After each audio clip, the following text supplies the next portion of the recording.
అందరికీ నమస్కారం. ఈ మధ్యకాలంలో విద్యుత్ సంస్థలో జీతాలు చాలా ఎక్కువ.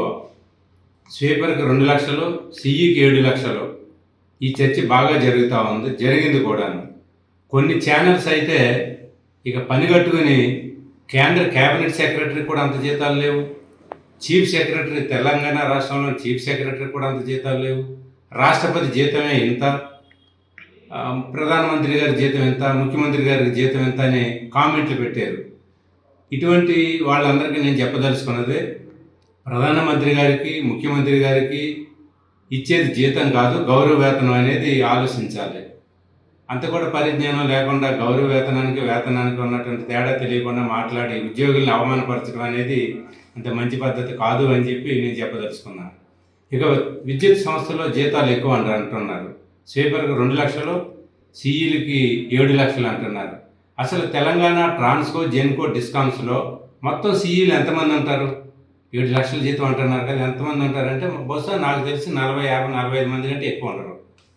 వీళ్ళందరూ నిన్న ఈరోజు రిక్రూట్మెంట్ అయినటువంటి వాళ్ళు కాదు, 5 సంవత్సరాలు 10 సంవత్సరాలు రిక్రూట్మెంట్ కాదు, కనీసం 30-35 సంవత్సరాల సర్వీస్ ఉన్నటువంటి సిఈలు. వీళ్ళందరూ చాలా ఇంజనీరింగ్లు చదివి ఈ స్థాయికి వచ్చారు. అట్లాగే స్వీపర్ అంటున్నారు. స్వీపర్ కూడా గత 20-30 సంవత్సరాలు డ్యూటీ చేసింది ఆమె. అంటే ఒక బాత్రూమ్లు కడిగే ఆమెకు అంత జీతం ఉండొద్దనా మీ ఉద్దేశం? అసలు మనం వెళ్ళిన బాత్రూమ్ మనమే కడుక్కోకుండా పని మనిషిని పెట్టుకుంటాం కదా. మరి ఎంతోమంది ఉద్యోగులు లేదనుకుంటే అవుట్ సైడర్స్ వచ్చి బాత్రూమ్లన్నీ ఖరాబ్ చేసిపోతూ ఉంటే అటువంటి బాత్రూమ్లు కడుగుతున్నటువంటి స్వీపర్కు 2 లక్షలు అని చెప్పి ఆశ్చర్యంగా ప్రజలందరినీ ఆశ్చర్యపరిచేటట్టు పెద్ద పెద్ద ఎక్స్పోజులు ఎందుకు ఇస్తూ ఉన్నారు? తప్పు కదా ఇది. అంటే 30-35 సంవత్సరాల సర్వీస్ ఉన్నటువంటి ఒక సిఈకి, ఒక స్వీపర్కి, లేదా ఒక జూనియర్ లైన్మెన్కో, లేదా ఇంకొక అసిస్టెంట్ లైన్మెన్కో జీతాలు ఎక్కువ ఉండడం అనేది అంత పెద్ద సమస్య కాదు.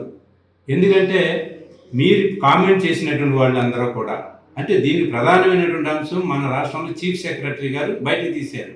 ఎందుకు తీశారో ఏంటో అర్థం కాదు. మరి ఎలక్ట్రిసిటీ డిపార్ట్మెంట్లో శ్రీశైలంలో జనరేటింగ్ ప్లాంట్లో, హైడ్రల్ జనరేటింగ్ ప్లాంట్లో ఉన్నట్టుండి ఒకసారి మంటలో పైకి వచ్చినాయి. తప్పించుకోవడానికి దారి లేకుండా 9 మంది ఇంజనీర్లు చనిపోయారు. దాంట్లో ఒక మహిళా ఇంజనీర్ కూడా ఉంది. కొంతమంది తప్పించుకుని బయటపడ్డారు. మరి ఇటువంటి సంఘటనలు మీ డిపార్ట్మెంట్లో మీరు జీతాలు ఎక్కువ అని అనేవాళ్ళు డిపార్ట్మెంట్లో, లేదా యూట్యూబ్ ఛానల్స్లో కొట్టినటువంటి వాళ్ళ దగ్గర ఏమైనా జరిగినాయా? ఈయన కరీంనగర్ జిల్లాకు సంబంధించినటువంటి ఒక లైన్మెన్ పోల్ నుంచి వరి పొలాల్లో పడిపోయాడు. కనీసం పక్కన ఒక మనిషి కూడా ఏఈ లేడు, ఏడీ లేడు, ఎవరు లేరు, చనిపోయాడు. ఆ బురదలో మోహం దిగిపోయింది, కాపాడేవాళ్ళు లేరు, చనిపోయాడు.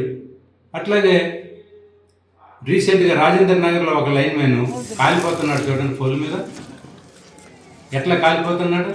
ఇటువంటి దృశ్యాలు చూస్తే మీకు అర్థం కాదా? ఇంకా అనేక మంది చూడండి, నేను చూపిస్తున్నటువంటి క్లిప్పింగ్స్లో చాలామంది కాళ్ళు పోయినాయి, చేతులు పోయినాయి, నడువులు ఇరిగిపోయినాయి, అనేక మంది చనిపోతూ ఉన్నారు. ప్రతి సంవత్సరం కూడా ఎలక్ట్రిసిటీ డిపార్ట్మెంట్లో 10 నుంచి 15 మంది చనిపోతూ ఉంటారు. ఆర్టిజన్స్ కావచ్చు, లైన్మెన్లు కావచ్చు, అన్మెన్ వర్కర్స్ కావచ్చు. ట్రాన్స్కో ఉంది 400 kV, 220 kV, 132 kV. ఈ సబ్ స్టేషన్స్లో పనిచేసే కార్మికులకి భయంకరమైనటువంటి రేడియేషన్ ఉంటుంది. రేడియేషన్ అనేది దేనికి ఉపయోగిస్తారు? క్యాన్సర్ పేషెంట్కి క్యాన్సర్లో ఉన్నటువంటి క్యాన్సర్ కణాలను చచ్చిపోవడం కోసం రేడియేషన్ ఉపయోగపెడతారు డాక్టర్లు. కానీ మా ఎలక్ట్రిసిటీ ఉద్యోగులు అన్ని సబ్ స్టేషన్లోనూ టవర్ లైన్లోనూ పనిచేస్తుంటే తెలియకుండానే రేడియేషన్ వస్తుంది. అంటే బాడీలో ఉన్నటువంటి తెల్ల రక్త కణాలు చచ్చిపోతూ ఉంటాయి. మళ్ళీ వాటిని కవర్ చేయాలని అనుకుంటే ఆరోగ్యకరమైన తిండి తినాలి, రెస్ట్ కావాలి, ఇవన్నీ ఉండాలి. అంతేకాదు ఈ టవర్ లైన్లు ఏదో రోడ్డు పక్కన వేసే కరెంట్ పోల్స్ లాంటివి కాదు, ఫారెస్ట్లను చేసుకుంటూ రావాలి. ఛత్తీస్గఢ్ లేదనుకుంటే ఆంధ్రప్రదేశ్లో ఉన్నటువంటి కొన్ని ఫారెస్టులు, మహబూబ్ నగర్లో, నాగర్ కర్నూల్లో ఉన్నటువంటి ఫారెస్టులు, నల్లమల్ల ఫారెస్టులు, లేదనుకుంటే ఇంకా మన అటవీ ప్రాంతంలో ఉన్నటువంటి అనేక చోట్ల పెద్ద పెద్ద టవర్ లైన్లు వేయడానికి ఏఈలు, ఏడీఈలు, వర్కర్స్ వీళ్ళందరూ అడవుల్లోకి పోతే 2 రోజులు 3 రోజులు కూడా బయటకు వచ్చే పరిస్థితి ఉండదు. అట్లాంటి టవర్ లైన్లు నిర్మిస్తూ ఉంటారు. పెద్ద పెద్ద టవర్ లైన్ నిర్మిస్తేనే కదా మన పట్టణాలకే, పల్లెటూళ్ళకి కరెంట్ వచ్చేది. ఈ శ్రమ కూడా ఎవరు గుర్తించరు. అడవుల్లో క్రూర మృగాలు తిరుగుతూ ఉంటాయి. అటువంటి వాటి బారి నుండి తప్పించుకోవడం కూడా ఒక ప్రమాదకరమైనటువంటి పరిస్థితి. అట్లాగే హాట్ లైన్లో పనిచేస్తూ ఉంటారు. అంటే కరెంటు ఉండగానే వాళ్ళు వేసుకునే డ్రెస్సును బట్టి లైన్లో బంద్ చేస్తే మొత్తం రాష్ట్రం చీకటి అవుతుంది.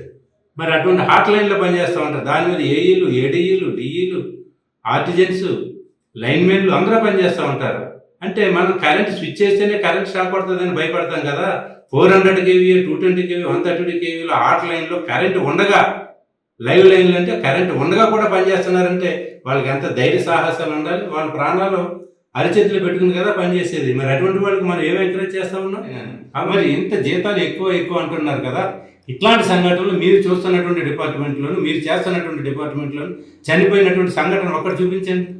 కాబట్టి ప్రమాదాన్ని అంటే శత్రువుని అంటే మృత్యు అనే శత్రువునితో నిరంతరం పోరాటం చేస్తారు. పైకి ఎక్కినటువంటి లైన్మెన్, ఆర్టిజన్, అన్మెన్ కార్మికుడు కిందకి దిగొచ్చే వరకు గ్యారంటీ ఉండదు. పైగా మీరు చెప్పినటువంటి జీతాలు అందరికీ లేవు కదా. ఎలక్ట్రిసిటీ డిపార్ట్మెంట్లో 51,000 మంది ఉద్యోగులు, దాంట్లో కనీసం 10,000 మంది కూడా మీరు చెప్పిన జీతాలు లేవు. ఎక్కువ మంది ఆర్టిజన్ అనేవాళ్ళు 21,000 మంది ఉన్నారు. వాళ్ళకు ఉన్నదల్లా 30,000, 40,000 కదా. మరి అంటే ఇన్ని విషయాలు చీఫ్ సెక్రటరీ గారు తీసుకొచ్చిన విషయాలు, లేదనుకుంటే టీవీలు ఇవన్నీ చేస్తున్న విషయాలు నాకు అర్థమవుతూ ఉంది. ఒకటే, ఈ ఏప్రిల్ 2026 ఏప్రిల్ 1 నుంచి కొత్త పిఆర్సీ చేయాలి మాకు.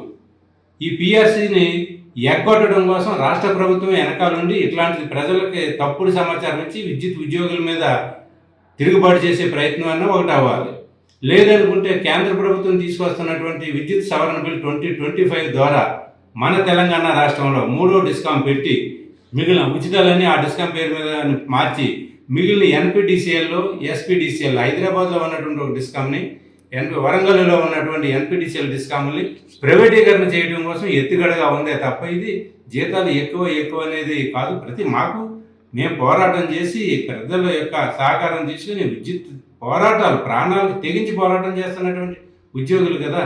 ఇటువంటి ఉద్యోగులు జీతాలు ఎక్కువ అనే దాన్ని తప్పు. దీన్ని మేము తీవ్రంగా ఖండిస్తూ ఉన్నాము. ఖచ్చితంగా మాకు ప్రైవేటీకరణ కాకుండా అడ్డుకుంటాము. అట్లాగే 2026 ఏప్రిల్ 1 నుంచి రావాల్సిన పిఆర్సీని కూడా సాధిస్తాము. ఐక్యంగా విద్యుత్ ఉద్యోగులు అందరూ ఉన్నాము. ఖచ్చితంగా మా హక్కులు సాధించుకుంటాం. మరోసారి జీతాలు ఎక్కువనే కామెంట్ చేయొద్దని చెప్పి నేను విజ్ఞప్తి చేస్తా ఉన్నాను.